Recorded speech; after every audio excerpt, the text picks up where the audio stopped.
আমি আপনাদেরকে দেখাবো কিভাবে এমএস ওয়ার্ডের লেখাটি এইভাবে ঘুরিয়ে লেখা যায়, কারণ এরকম লেখার অনেক সময় দরকার হয়ে পড়ে।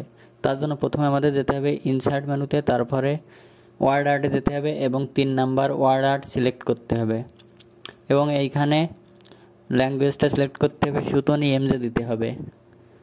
আপনি নিচে চলে আসবেন এবং সুতনি এমজে কোথায় লেখা আছে সেইটা খুঁজবেন।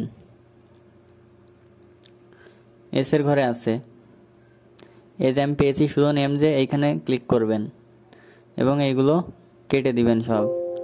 এবার আপনার যেটা দরকার সেটা লিখে নেবেন। আমার দরকার, আমি ধরেন লিখতেছি 11 দলীয়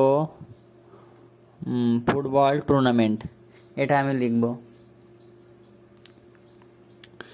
আমার লেখাটা হয়ে যাচ্ছে এবং আপনি যদি বোল্ড করতে চান এখানে বোল্ড করতে পারেন, বিতে ক্লিক করলে বোল্ড হয়ে যাবে। ওই যে দেখেন বোল্ড হয়ে গেছে। এখন ওকেতে প্রেস করব, দেখেন চলে আসলো। এখন মেন বিষয় হচ্ছে গোল তো হলো না, গোল করবো কীভাবে। আপনি মাউসের কার্সারটা এই মাঝখানে রেখে চেপে রেখে নিচ এমো টান দিবেন নিচ বরাবর, দেখবেন গোল হয়ে গেছে।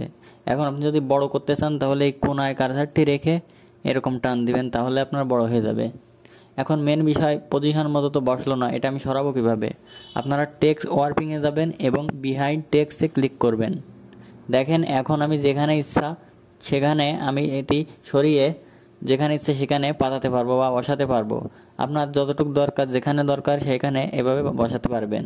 এবার যদি আমি আউটলাইন কালার চেঞ্জ করতে চাই তাহলে আপনি শেপ আউটলাইন কালারে যাবেন এবং এখান থেকে যেটা কালার সেটা দিতে পারবেন। আর আপনি যদি বোর্ড মোটা করতে চান লেখাটি, তাহলে ওয়েটে গিয়ে এইভাবে যতটুকু দরকার ততটুকু আপনি করে নেবেন। আমি স্বাভাবিক অবস্থায় রাখলাম। এবার আপনি যদি কালার চেঞ্জ করতে চান তাহলে শেপ ফিল কালারে চাপ দেবেন এবং এখান থেকে যে কালার দিবেন সেইটা আপনার হয়ে যাবে। ধরুন আমি হলুদ কালার দিলাম, দেখেন হলুদ কালার হয়ে গেল। তো এই ছিল আজকে আমাদের ভিডিও। দেখেন আমাদের কাজটি সম্পূর্ণ হয়ে গেছে। আপনারাও ঠিক এইভাবে করবেন, তাহলে দেখবেন আপনার হয়ে যাবে।